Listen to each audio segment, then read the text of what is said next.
Assalamualaikum warahmatullahi wabarakatuh.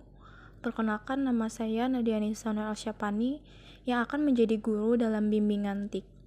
Pada hari ini, kita akan belajar mengenal komputer. Pada gambar tersebut adalah gambar komputer. Komputer adalah alat yang multifungsi. Hampir setiap aspek kehidupan menggunakan komputer sebagai alat bantu. Komputer terdiri atas beberapa komponen, yaitu hardware atau perangkat keras, software atau perangkat lunak, brainware atau perangkat pengguna. Jadi, jika kamu sebagai perangkat pengguna atau brainware tidak memiliki kemampuan dasar dalam mengoperasikan komputer, kemudian kamu mengoperasikannya dengan prosedur yang tidak benar, maka hal ini akan dapat mengakibatkan kerusakan pada perangkat keras dan perangkat lunak.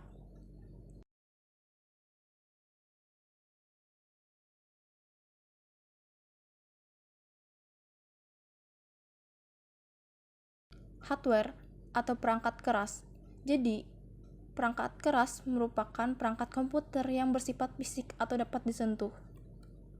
Berdasarkan pengolahan datanya, perangkat keras komputer terdiri atas perangkat keras masukan, perangkat keras proses, perangkat keras keluaran. Perangkat keras masukan atau input.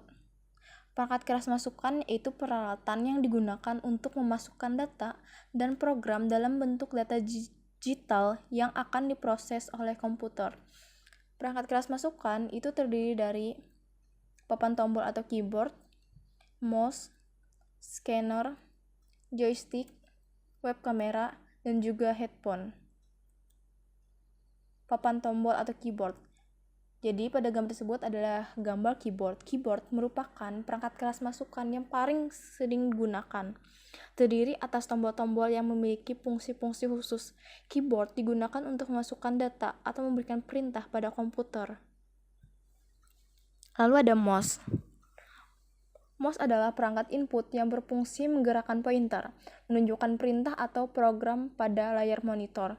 Digunakan pula untuk menunjuk atau menempatkan kursor pada suatu posisi di layar, memilih menu, bahkan untuk menggambar. Scanner.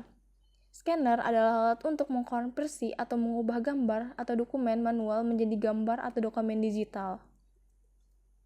Lalu ada joystick. Nah, joystick ini alat digunakan untuk mendukung berbagai program permainan atau game pada komputer. Lalu ada web kamera. Web kamera merupakan kamera real time yang menggambarkan keadaan pada saat itu, sehingga gambar bisa diakses atau dilihat melalui koneksi internet dengan menggunakan aplikasi video call atau video conference.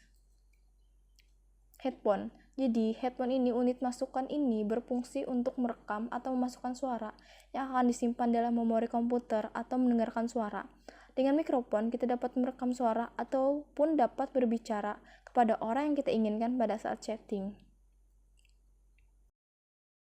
Selanjutnya adalah perangkat keras proses, yaitu perangkat pemrosesan data dalam komputer disebut dengan CPU atau Central Processing Unit, yang berarti unit mengolah pusat. Perangkat ini merupakan perangkat terpenting dalam komputer yang berfungsi mengontrol kerja keseluruhan sistem komputer. Perangkat keras proses itu ada casing, power supply, motherboard, prosesor atau CPU, dan juga memori. Ada casing. Casing komputer adalah sebuah komponen komputer yang berfungsi sebagai tempat untuk meletakkan atau menempelkan peripheral lain seperti motherboard, power supply, optical disk drive, hard disk, dan lain sebagainya.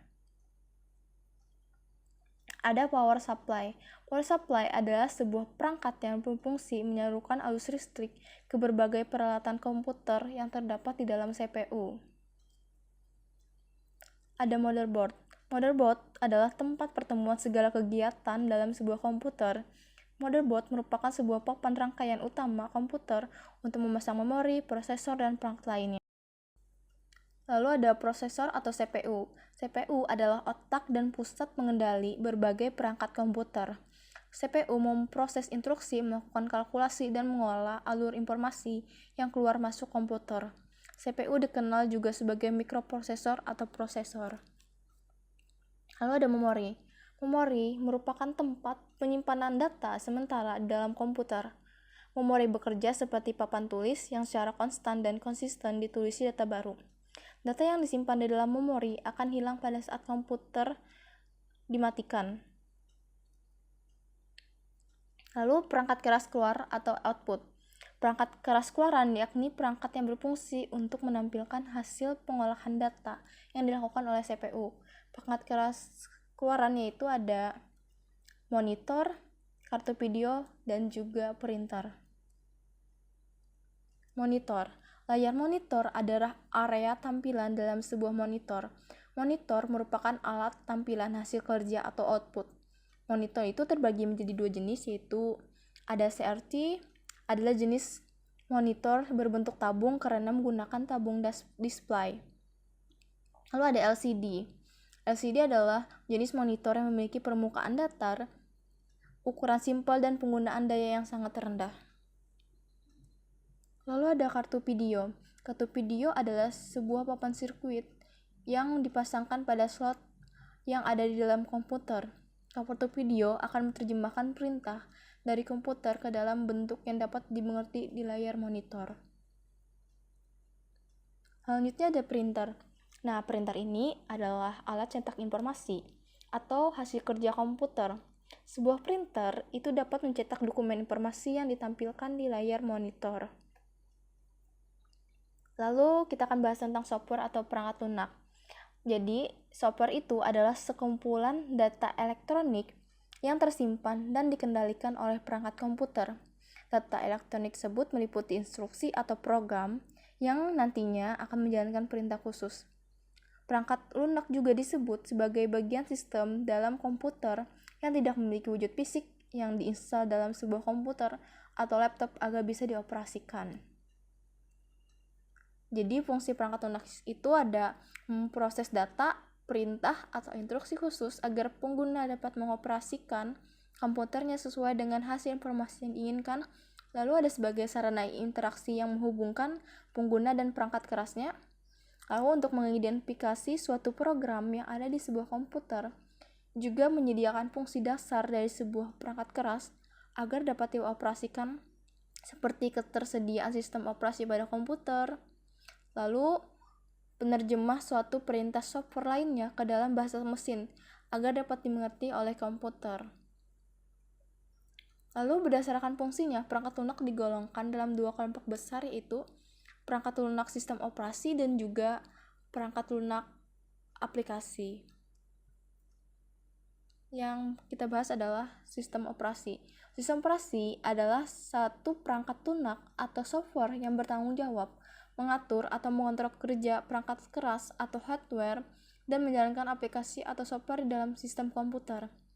Sistem operasi adalah perangkat lunak yang memiliki tugas mengontrol dan mengatur perangkat keras sekaligus operasi dasar sistem lainnya, termasuk untuk menjalankan program aplikasi. Lalu fungsi sistem operasi untuk menjalankan operasi dasar, mengatur kerja hardware dan software sebagai wadah program atau aplikasi untuk menyajikan tampilan, juga mengkoordinasi kerja perangkat komputer, mengoptimalkan fungsi perangkat komputer, juga mengawasi dan melindungi jalannya suatu fungsi program. Sistem operasi utama yang digunakan komputer pada saat ini terbagi menjadi tiga kelompok besar, yaitu sistem Microsoft Windows, sistem Unix yang menggunakan antarmuka sistem operasi POSIX, dan sistem operasi Mac OS. Lalu ada aplikasi. Nah, pengertian aplikasi menurut para ahli. Yang pertama, menurut Sri Widianti, pengertian aplikasi adalah suatu perangkat lunak yang dibuat sebagai front-end sebuah sistem yang dipakai mengolah data sehingga menjadi suatu informasi yang berguna bagi pengguna. Menurut Ahmad Hamim, pengertian aplikasi adalah sebuah software yang dibuat untuk tujuan tertentu, seperti mengolah dokumen, hiburan, dan lain sebagainya.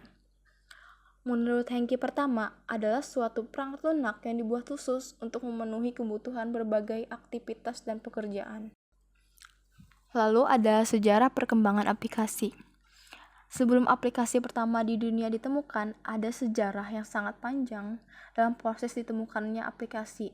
Jauh sebelum ada aplikasi pada komputer yang dapat berjalan secanggih saat ini, semua perangkat lunak atau software selalu mengandalkan aljabar boolean. Nah, aljabar ini menggunakan kode binari digit atau bit yang terdiri dari dua angka yaitu 1 dan 0. Rumitnya atau terlalu panjang, penggunaan kode binari digit ini membuat orang-orang pada saat itu membuat kelompok-kelompok bit yang terdiri dari nibble 4 bit, byte, word, dan double word. Hadirnya kelompok-kelompok bit ini terbilang cukup membantu dalam berbagai kegiatan yang dilakukan perangkat lunak komputer. Dengan berbagai kelompok bit yang ada pada saat itu, orang-orang mulai merakit kode-kode tersebut menjadi berbagai struktur instruksi seperti transfer, operasi logika, dan penyimpanan, hingga pada akhirnya terbentuklah kode-kode baru yang kita kenal dengan nama assembly.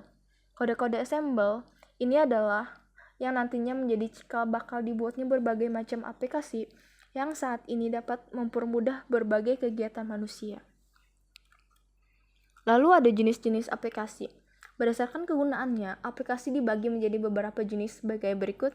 Aplikasi pendidikan, ada aplikasi grafis, ada aplikasi hiburan, juga ada aplikasi media sosial.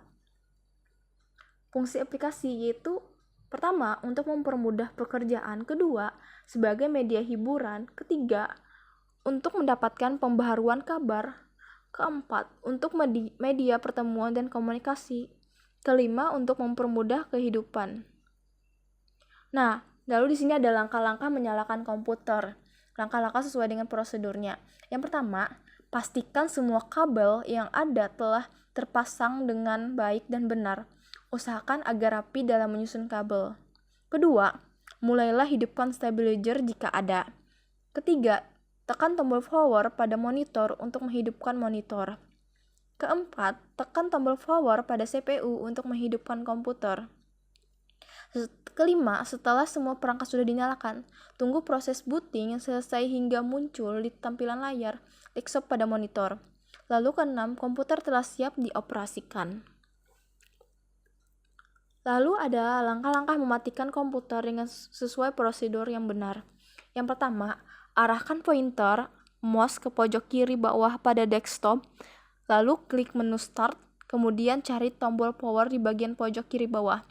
Klik tombol power, lalu pilih shutdown, tunggu hingga komputer benar-benar mati.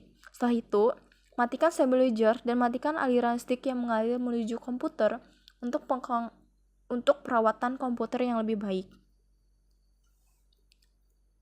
Nah, menghidupkan dan mematikan komputer merupakan hal sederhana bagi beberapa orang. Namun, terdapat prosedur yang baik dan dalam proses menghidupkan mematikan komputer. Tujuannya agar komputer kita tidak cepat mengalami kerusakan dan komputer dapat berjalan dengan optimal. Sekian materi hari ini. Saya ucapkan terima kasih.